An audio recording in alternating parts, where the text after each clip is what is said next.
Kaushik Standman.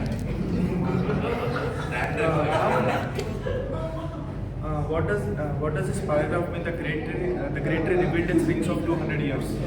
Can you please repeat, Kaushik? Yeah, sure. The great tree rebuilt its rings of 200 years.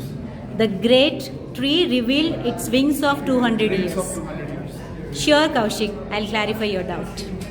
Sit down. So that was the query or a doubt expressed by Kaushik regarding the poem The Felling of the Banyan Tree, written by Dilip Chitre. Okay, let me explain to you the poem The Felling of the Banyan Tree. So this is the banyan tree. I think all of you know what is meant by a banyan tree. That is the huge tree. In Telugu, it is known as Madi Chettu. So before we move on to the poem, let us know a little bit about the poet who wrote this poem, and it is none other than Dilip Chitre. He is the poet, and Dilip Chitre was born in Baroda. He writes poetry both in Marathi and English. Traveling in a cage, from which the poem selected here has been taken, was published in 1980. Apart from poetry, Chitre has also written short stories and critical essays. An anthology of Marathi poetry is one of his most important works of translation. He sees poetry as an expression of spirit. That is, that is how he gives life to the poem. It is nothing but it is expression of his strong. Okay, let me try to explain to you the uh, poem. My father told the tenants to leave who lived on the houses surrounding a house on the hill. So, who is the decision maker here? It is the father who actually asked the tenants. Tenants are the people who pay rent and stay in the houses of the landlords. So, the father of the poet must be the landlord, and he asked the tenants to leave because he wanted to demolish all the structures, the houses and the trees for no reasons. We don't know the reason, but he wanted them to be cut off. Maybe for the urbanization or maybe for the construction. He wanted all the trees and the houses to be demolished. And one by one, the structures were demolished. Only our own house remained and the trees. That's all. There was a few houses, poet's house, and the trees were there. Trees are sacred, my grandmother used to say. Felling them is a crime, but he massacred them all. And she tells, no, no, we should not cut down the trees. They are very sacred and we have to worship them. That is the opinion of the grandmother. But the father says, no, they have to be cut off. The trees, the different trees like Shioga, the Odumber, and the neem tree were all cut down. But the huge banyan tree stood like a problem whose roots lay deeper than all our lives. My father ordered it to be removed. That means it is the age old. The roots lay very deeper. That means it is older than the people themselves who are living near it. So the banyan tree was 3 times as tall as our house. Its trunk had a circumference of 50 feet.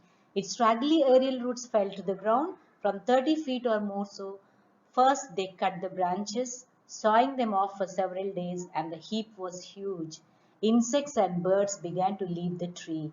So how large was the banyan tree? It was almost 3 times as tall as their house, the poet's house. That means three-storied building. That was the length of the tree, and then the breadth, the circumference of the tree was 50 feet.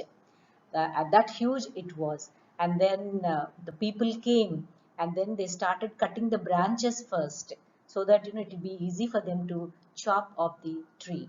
Sawing them off for 7 days. Almost it took 7 days for them to cut the branches. Sawing. Do you know the meaning of sawing? I'll explain to you what sawing is meant. I'll explain to you what sawing means. Uh, the untidy or lacking order. That is the meaning of straggly aerial roots. They were hanging. You can see in the picture how they were hanging without a proper order. And this is actually a kind of mechanism for the tree to balance as well as get the nourishment also through the aerial roots. They try to touch the ground and take the nourishment from the ground. Sawing. What is sawing? It is cutting with the instrument called saw. See, look at in the picture, the person is cutting the branches with the help of the saw. This is the saw. Then the insects and the birds began to leave the tree. All the creatures which were living on the tree, they started leaving the tree because it was no more their home. And then they came to its massive trunk. 50 men with axes chopped and chopped. So, how many people came to chop the trunk, the massive trunk? You know the trunk, the stem of the tree. 50 men were needed to cut off the tree, and the weapons used were axes. The great tree revealed its rings of 200 years. We watched in terror and fascination this slaughter. Now let me explain to you what this line means, as Kaushik was asking. The great tree revealed its rings of 200 years. And this is how the age of the tree is measured. The most accurate way foresters determine the age of a tree is by counting the growth rings of a severed tree stump or by taking a core sample using an increment borer. So if you look at the stump or the cut trunk of the tree, you can see the rings. Every year, one ring is formed. So the number of the rings indicate the age of the tree. This is how the age of the tree is measured. Once it is cut, it is revealing itself. The tree no longer hides its age. So people are astonished to see the number of rings, and it's nearly 200 years old tree. They came to cut off its massive trunk. Do you know? So the great tree revealed its rings of 200 years. We watched in terror and fascination this slaughter. The poet watched this slaughter. Slaughter means chopping of the tree, such a huge tree. Terror, they were so scared because such a huge structure is being demolished. And at the same time, fascination, it was really a surprising thing for them to watch this massive structure being chopped off. As a raw mythology revealed to us its age. Raw mythology, you remember the poet's grandmother told it's a sacred thing. There is a religious element attached to this poem. So the poet remembers that, and as a raw mythology revealed to us its age, soon afterwards we left Baroda to for Bombay. So there is a connection between this poem and the poet's life.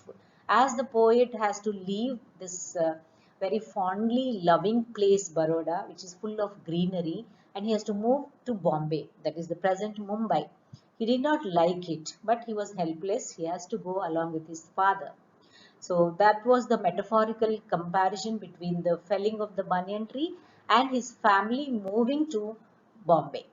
So soon afterwards, we left Baroda for Bombay, where there are no trees except the one which grows and seeds in one's dreams.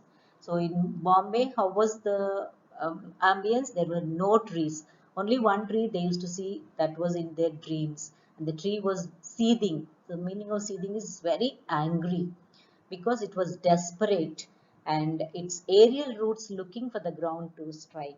It wants the aerial roots to come down and strike the ground because from the ground only it is going to get the nourishment. That is one way of its survival. So that is what the poet always used to dream about. So he was actually missing his childhood and the place where he spent his childhood and the big banyan tree where he has to leave that place and come. So that was a metaphorical comparison between the poet's life and the banyan tree. Now let us quickly summarize what we have understood from the poem. The felling of the banyan tree focuses on a particular time in a family's history where a drastic decision has to be made by the father. Whose father? The poet's father. This decision involves the demolition of houses on a hill and the cutting down of a huge tree which has stood for centuries in the same spot. So the poet grew up watching that tree. So it was there for centuries and now it is being demolished. This poem is about a person who is reliving fond memories of his childhood. The speaker is asking the tree if it remembers a child that used to rest on its branches but has left now. He compares the boy with the birds that have nested in the shell of the banyan tree and left forever.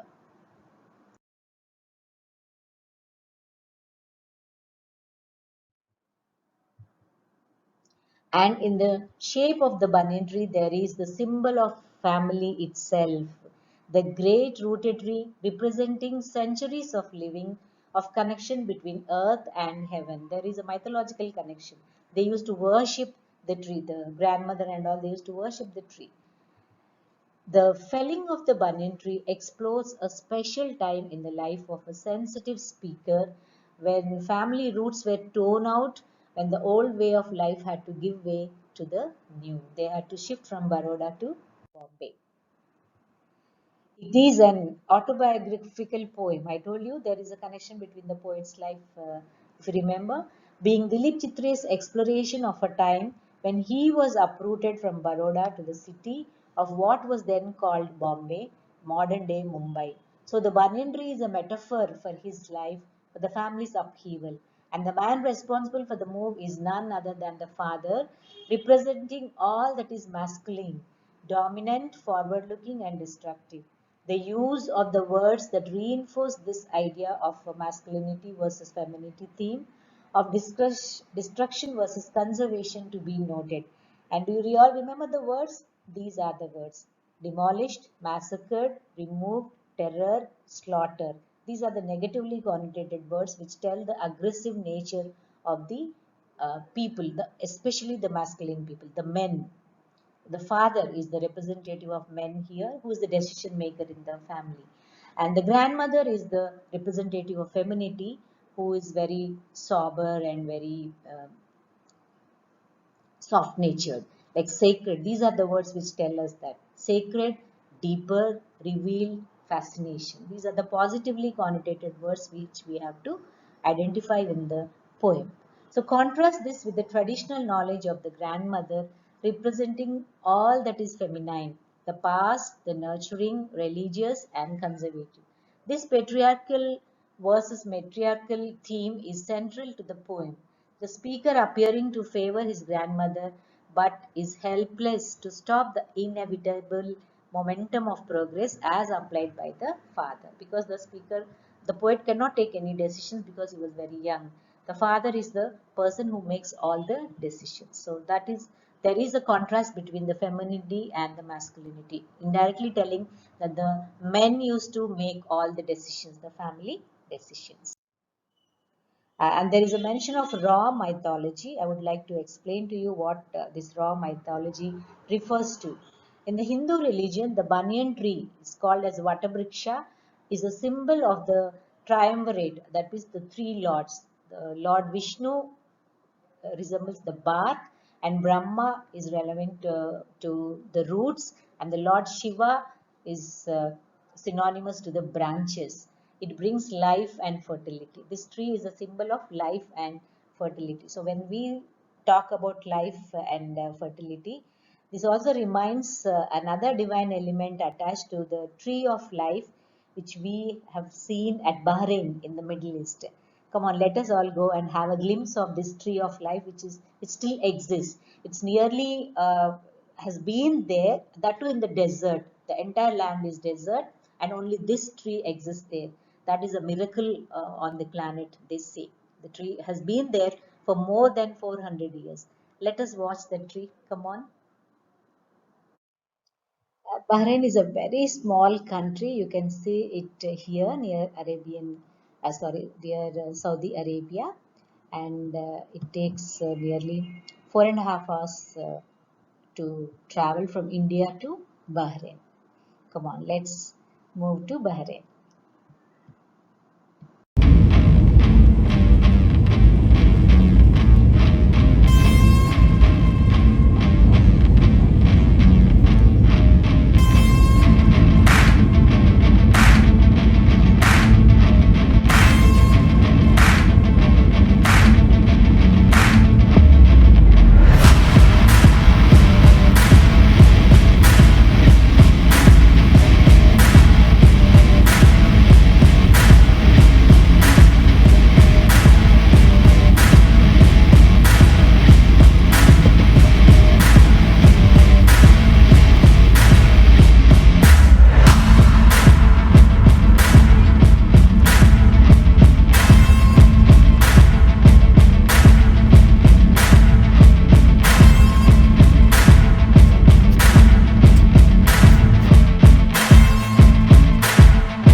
map of Bahrain, and this is the north side from the airport. If we go down towards the south, we find the Tree of Life area here. This is totally desert area, and you'll be surprised to see the Tree of Life over there. We can see the route to the Tree of Life over there, and it is full of, it's completely a desert. Only we can find the oil rigs over there. There they drill and extract oil from the earth, and the way is completely a desert. And you can see the signpost over there, the Tree of Life. Yes, after traveling for half an hour, we could reach that place, Tree of Life. And it is really a surprise how this tree is surviving in the middle of the desert. And so many people come there and visit this Tree of Life. Here you can see that Tree of Life visitors center. It's called a visitor center, where we can stand and take photographs. Even we have clicked many photographs over there.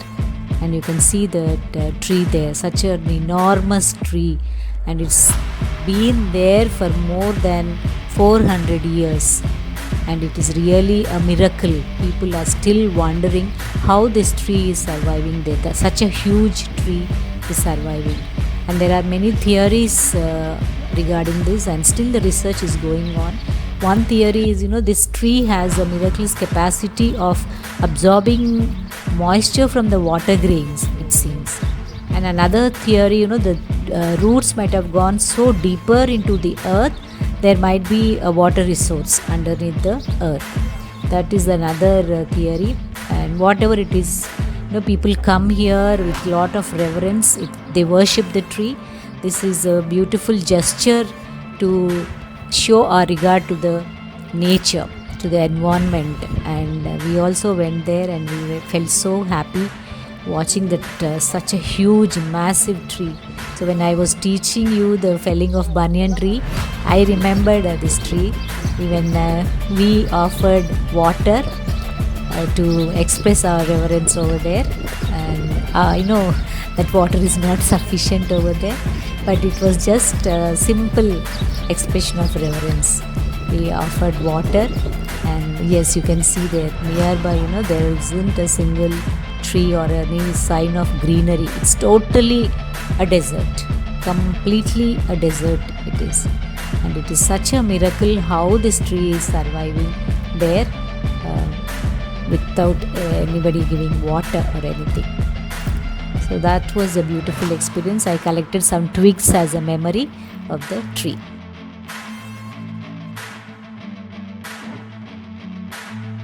Thanks for watching, and if you had made sense out of this video, and if you have really enjoyed it, please like, share and subscribe. And the next video will be on comprehension questions with solutions. You will be watching in the next video. And those who want the Telugu explanation, the link is being provided in the description box. You can have the Telugu explanation in that video. Bye for now. Take care all of you. Let's meet up in the next video.